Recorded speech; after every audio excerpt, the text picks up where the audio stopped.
Morning. It's great to be here with you. It's a lot of fun to be able to gather together. Again, just starting off, I do just want to say, you are just an amazing group of people. I love being a part of this part of the body of God. I just love you guys. Thank you so much for being the church you are. It's just such a good gift to be able to be together. Over the summer, I've had a lot of opportunity, a bunch of different things. It's just good to be home and to be here with you. And over the summer, one of the things I've been doing is I've been training for a half marathon that I'm running in September. And I have to say, in the process of training for this half marathon, on probably every run, I hit a particular point where I just desperately want to stop. My body just feels like it's going to give out. I feel too tired. It feels sometimes boring. I'm having a difficult space. And sometimes all of this happens in the first kilometer. And so eventually I realize, if I just keep pushing, maybe it'll get easier. And it really does. Like the more I push, the more I persevere, the more I keep going, the easier that it gets. And I think all of us would say that life is so often like that. There's particular circumstances and situations that every single one of us face that we realize sometimes it just feels painful. It just feels hard. It feels like the things that are being required of us are so far beyond our capacity and our ability to possibly do, and we just want to give up and we just want to give in. We feel like we are overwhelmed with the weight of what's facing us. Again, maybe it's in your work. Maybe it's in your marriage or in your family. Maybe it's in friendships or relationships. Maybe it's in your walk and relationship with God. Maybe it's in some other part of your life. Every single one of us recognizes that there are so many spaces that just require perseverance. That require us to continue to press through when we so desperately want to give up. And throughout this summer, we've been journeying together in what's called the Summer of Love, looking at 1 Corinthians 13, its description of what love looks like and what it means from a biblical perspective.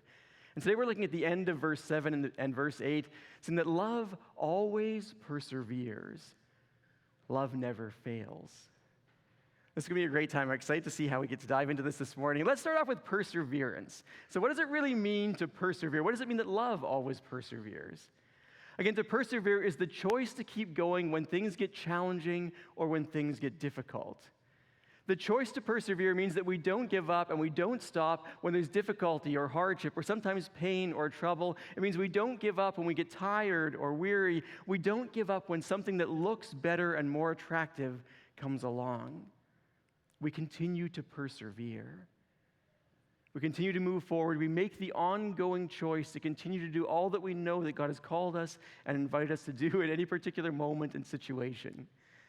But this is just so hard for us because our culture really doesn't believe a whole lot in perseverance. We see this all the time, this concept that we should just give up when things get difficult. And so often we will give up and we will stop trying, even on things we really love, because it just gets hard. And I think a part of it underneath us is, as a culture, we've been told a particular lie, that things, if they don't come easily to us or quickly to us or naturally, they won't come at all. And so often when we see something amazing, if we can't just do it right away, we often give up. And there's an interesting story about a hockey player who shall remain nameless, who plays in the NHL, and one of his fans came up to him one day and said, "I would do anything to be you." And in a moment of brutal honesty, this hockey player looked back at the fan and said to him, "No, you wouldn't." And he began to talk through with this fan all that he'd been through over the course of the last couple of decades of his life. He talked about how for years and years he got up so early to practice, how he started early and stayed late, how he built his whole life, his diet, his exercise, his daily routines, all around the idea of being the best that he possibly could at the sport. He talked about all the sacrifices that he'd had to make in his social life, of not being able to hang out with his friends, all the times that he wanted to, for day in and day out, year after year after year after year, to bring him to the place where he was able to play the way that he could play. Because you see, the fan looked at him and believed the lie of our culture that somehow it's just a natural ability that this guy has. He could just do it instantly. But he missed the perseverance. He missed the millions of sacrifices along the way that took to achieve that kind of greatness. Again, I think this happens to us often in so many different parts of our lives. Again, we may want a thriving, deep, intimate, personal relationship with God. We find it really hard to put in the daily routine of spending good time with Him. Or maybe we hold ourselves back when it might be costly, when we know God is calling us to confess something or to work through an area that we're really struggling with, and it just doesn't seem worth the cost. Maybe we want a really meaningful, thriving marriage. but we just find it really difficult to take the time and space and to prioritize it. We find it challenging to put ourselves second and to put the needs of the one that we love first. Maybe we want really meaningful and life-giving friendships, but we're not willing to put in the vulnerability and the intimacy and the intentionality that requires to achieve those kinds of friendships. Maybe we want to be great in our work, but we push back against anyone who gives us constructive criticism. This happens in so many different parts of our lives. We find it so challenging to continue to move forward and to persevere. But if we really love something, if we are passionate about it, we are willing to put the time and the effort and the energy in, we will do absolutely anything that it takes to achieve the things that we really love, even when it requires a deep and profound kind of change within us. And the scriptures would remind us all over the place that we are called to a life of perseverance, that things will not always be simple or easy, and we are called to press in and continue to move forward. For example, in Galatians chapter 6, the Apostle Paul says to us, "Let us not become weary in doing good, for at the proper time we will reap a harvest if we do not give up." And Paul is writing to a church who's struggling with all kinds of ideology and different pressures that they're facing. And he's saying, don't grow weary in doing the things that you know are right. Don't give in to the pressure. Don't give in to the heaviness. Don't give in to all the lies that are being pushed at you over and over, because if, and only if, you don't give up, you will achieve a harvest of righteousness. And I find that word "if" in this passage so challenging, because Paul's saying we have a part to play in this journey. We have to choose not to give up. We make this daily choice to continue to pursue God and the wonders of all that he's calling us into. And Paul lived this out day in and day out in his own life. We can look at Paul and the glories of all that God achieved through him, but this is a bit of how Paul describes the hardship and the things that he had to persevere through. Paul says, "I've worked much harder, been imprisoned more frequently, been flogged more severely, been exposed to death again and again. 5 times I received from the Jews 40 lashes minus 1. 3 times I was beaten with rods. Once I was pelted with stones. 3 times I was shipwrecked. I spent a day and a night in the open seas. I've been constantly on the move. I've been in danger from rivers, in danger from bandits, in danger from my fellow Jews, in danger from Gentiles, in danger in the city, in danger in the country, in danger at sea, and in danger from false believers.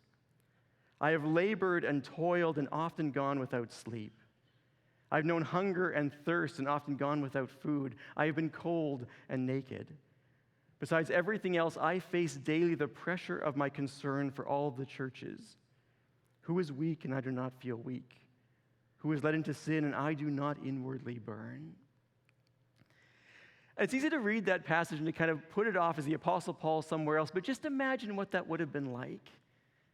Can you imagine the first time that you were lashed 40 times minus 1, choosing not to give up? What about the second, and the third, and the fourth, and the fifth? What about being beaten with rods over and over again? What about people dragging you out of a city and hurling stones at you until they think that you're dead? What about all the times that you were betrayed and pushed off? What about the moments where you didn't have enough to eat? What about the moments where there wasn't capacity to sleep? What about those spaces where you felt like God had called you to this place and you felt like God was going to provide for you and there just wasn't enough and you were cold and you couldn't clothe yourself adequately? Would you give up then? What about going through day after day, facing the pressure and the weight and the concern for all the churches that just felt overwhelming? Would you give up then? And Paul's saying in the middle of all of this, he chose to continue to persevere and to do everything that God was calling him to do. And why would Paul do that? Why would Paul face all of this? Why would he continue to endure all the difficulty day after day and year after year when he could have just settled for something so much less? Paul describes it to us. It comes back to love all over again. Paul says, "For Christ's love compels us, because we are convinced that one died for all, and therefore all died. And he died for all, that those who live should no longer live for themselves, but for him who died for them and was raised again." Paul is saying that he was willing to persevere and endure all of these hardships and all of the pain and all of the difficulty over and over and over again, because he was captivated by the love of Christ. The love of Jesus for him just consumed him. He lived every day in awe of the wonder of God Almighty who would sacrifice himself for Paul and for all the people around him who were also so rebellious and pushing back and fighting against the will of God. This was so striking to Paul that he was willing to see his life no longer as his own, but to choose to live every day and every moment to see how much he could possibly glorify Christ, how far he could get to know Jesus, how far he could take the mission of God, regardless of all that it cost him. And it moved him into spaces over and over again that were unsafe. He had to give up his comfort over and over again and move into difficulty and hardship and pain and isolation.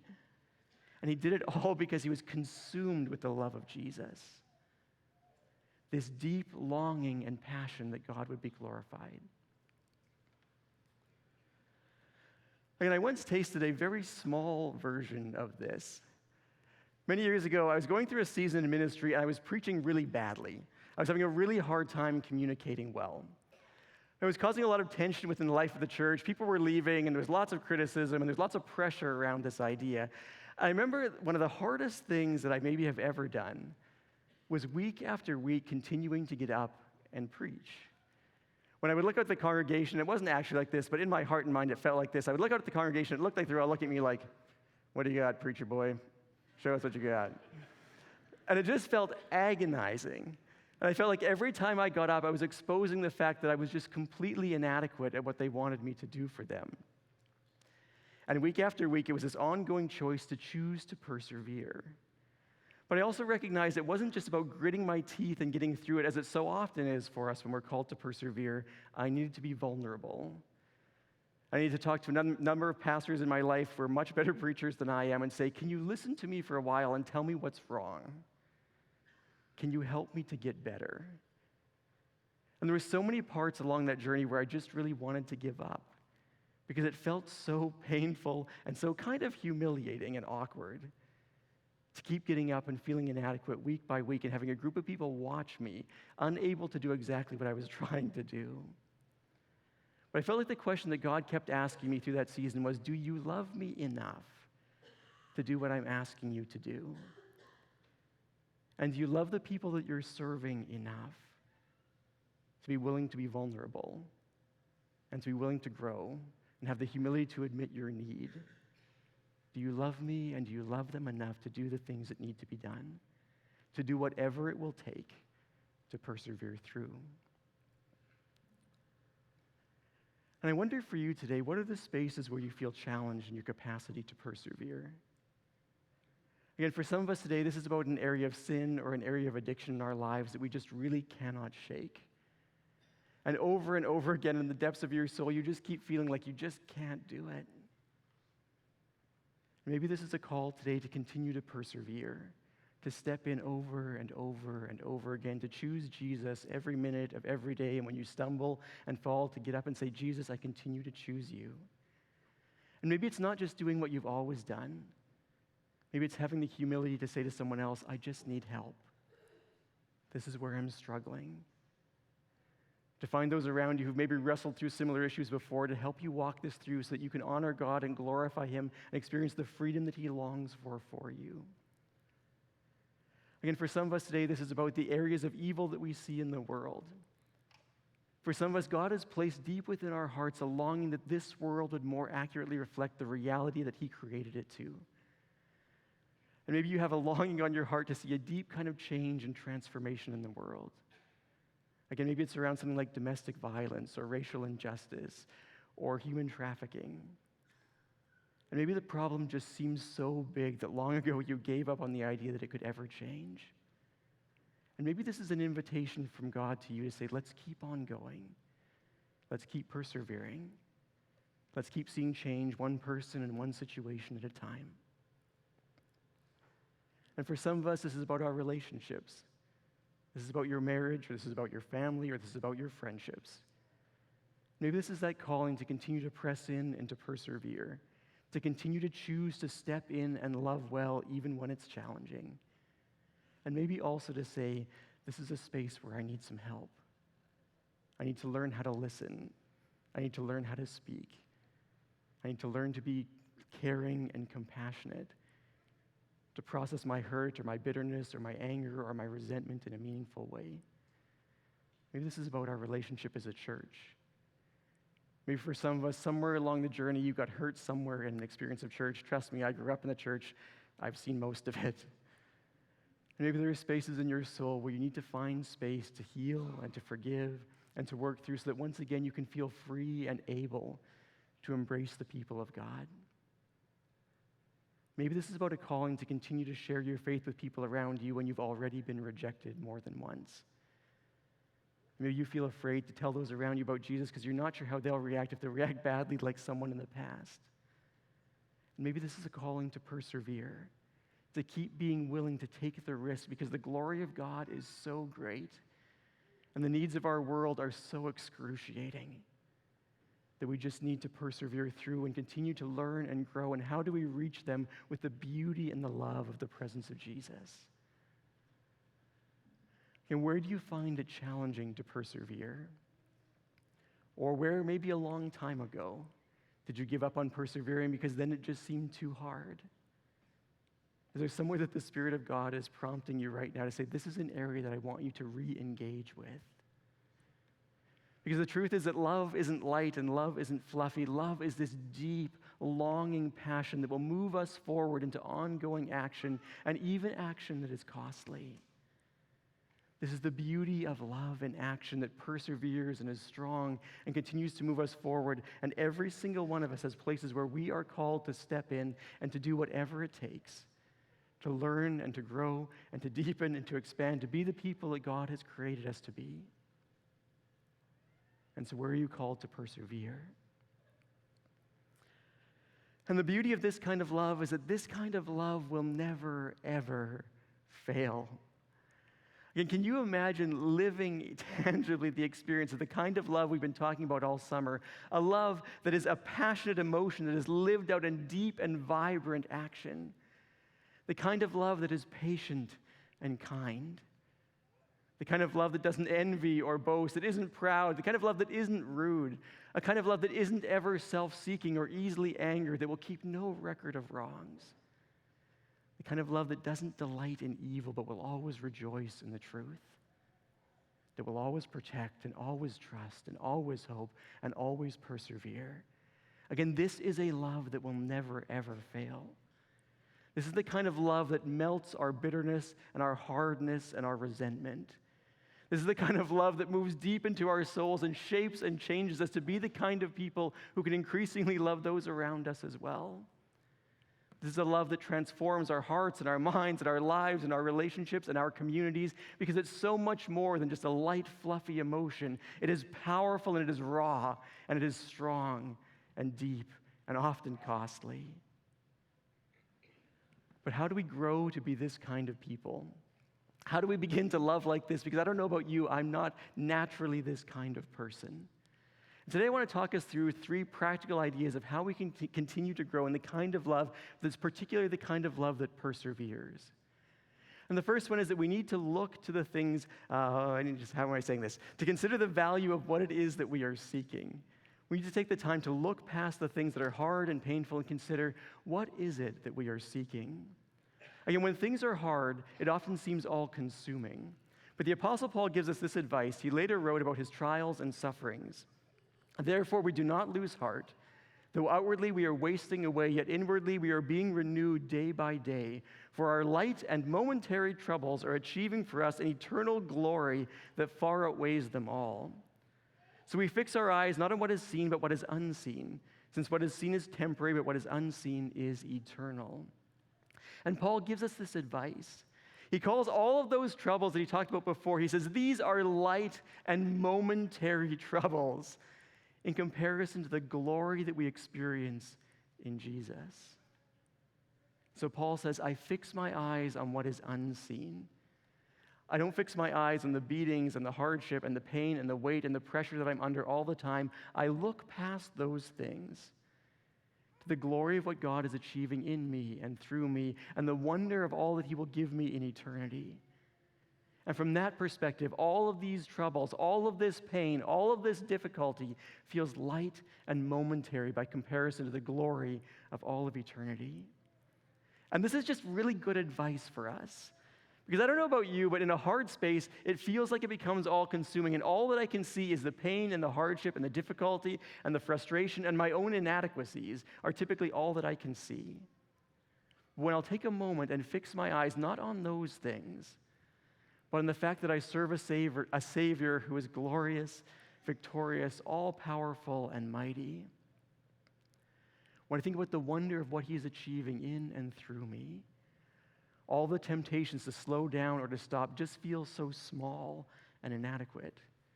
And so in those moments where you're tempted to give into sin or into fear or to hold ourselves back, we look past the momentary temptation and we say, what will this be like on the other side? We realize that the temptation in itself will never satisfy us, but the wonder of the presence of Jesus will. And it gives us the strength to resist temptation. When we feel pressure to be selfish and to live for our own comfort or our own security or our own glory instead of the wonder of Jesus, we look past the momentary reality of these things to the glory of who He is, and it changes our perspective. It gives us strength and view and capacity. And so we need to look past the momentary reality of our experience to the wonder of Jesus, and that strengthens us to come through. The second thing I want to encourage us to do is to be people who practice perseverance. Again, if you're not naturally a perseverant person, it's like a muscle that you can develop. What I want to encourage you to do is find safe and easy places where you could begin to practice the muscle of perseverance. Again, over the centuries, many people have written about the fact that if they're struggling to persevere spiritually, they might choose to engage in a process of physical activity and exercise to give them the muscle of perseverance differently. Because they know if they can persevere in exercise, they can persevere in the more important realities of their soul. Again, maybe for us, it might be something like choosing to fast for certain hours from our cell phone and all internet access, to take an hour or so every day to just do that. And as we grow in the muscle of perseverance, we may find that we're more perseverant in other areas of life. We might just need spaces to practice in realities where it's safe and easy so that in the most important things in life, we can persevere through. Again, this is also a part of why I do long-distance running, because I realize it helps me to develop the muscle of perseverance in a physical way that helps me to do it spiritually as well. But the third and most important thing that we must do to grow to be a perseverant people who can love in this kind of way is that we simply need the presence of Jesus.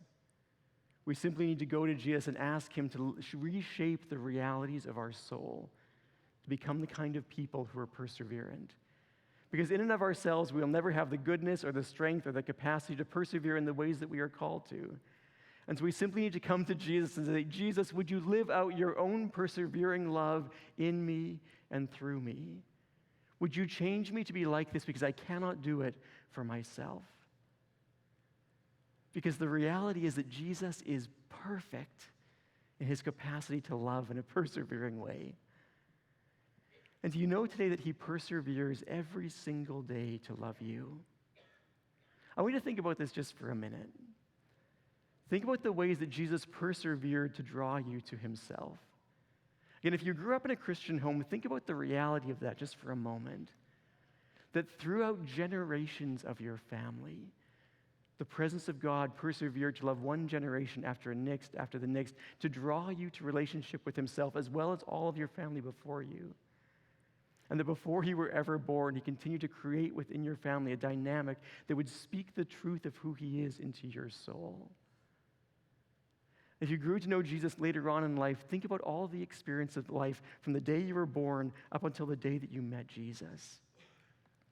Consider all of the ways that He persevered, through the ways that you fought Him and rejected Him and looked for Him in all of the wrong places. Think about the ways that He persevered to draw people into your life, to explain Him in a way that is meaningful to you. And today, if you don't yet know Jesus, consider the amazing fact that you're not here this morning or watching today by accident. But the presence of Almighty God is persevering to draw you to Himself. I want you to consider all the days of your life, for every single one of us, all of the ways that we have sinned, all of the ways that we have failed God, all the ways that we have failed to give into our God-given potential because we're so afraid. And every single day, the presence of God continues to persevere to love you and to care for you and to pick you up and to cleanse you and to wash you and purify you and grow you. Every single day, he perseveres to love you more and more and more. This is an unimaginable love, the kind of love that will never, ever fail. The scriptures remind us that one day in the glory of eternity, we will see Jesus face to face. And when we do, we will recognize that his love has overwhelmed every power, that his love has conquered death and sin and darkness and all of our weakness and all of our failings and all the power of the devil and hell and every demonic force, that his love has been so complete and so rich and so overwhelming that there'll be no more death or darkness or pain or fear or difficulty. And we will stand before him recognizing the glorious victory of his love. And we will look back at the days of our lives and we will say, why did I ever doubt? Why was I ever unsure of the wonder of God's love for me? Because this is the kind of love that will never, ever fail.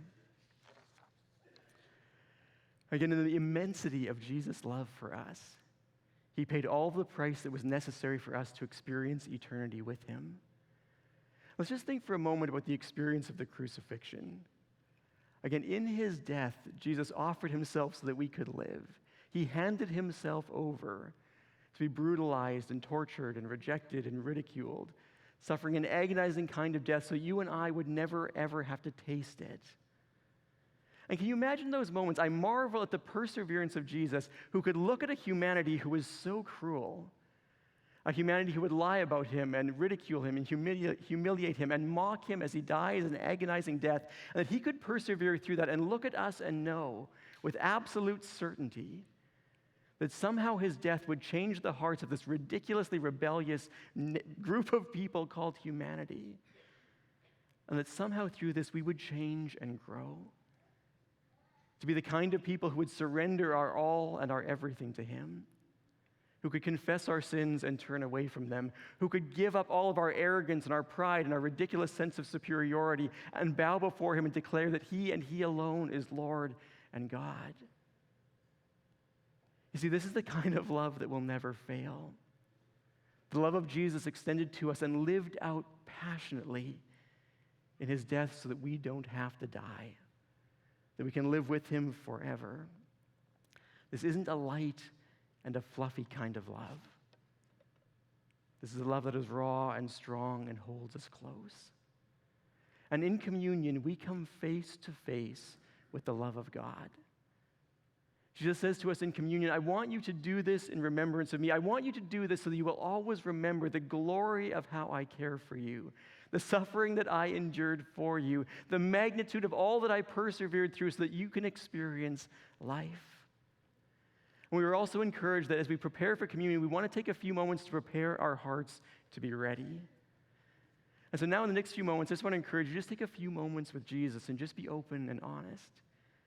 Maybe you know today that there's areas of sin in your life, places where you're living out of alignment with what you know Jesus is asking you to do. Just confess those things to him, ask for his forgiveness, and invite him to lead you to turn away from all of those things. Let's just take a few moments to do that now.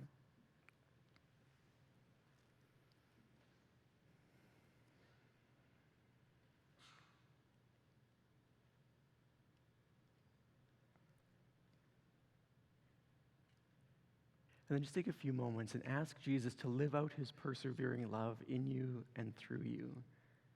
Ask him to empower you to be the kind of person who can love the way that he loves.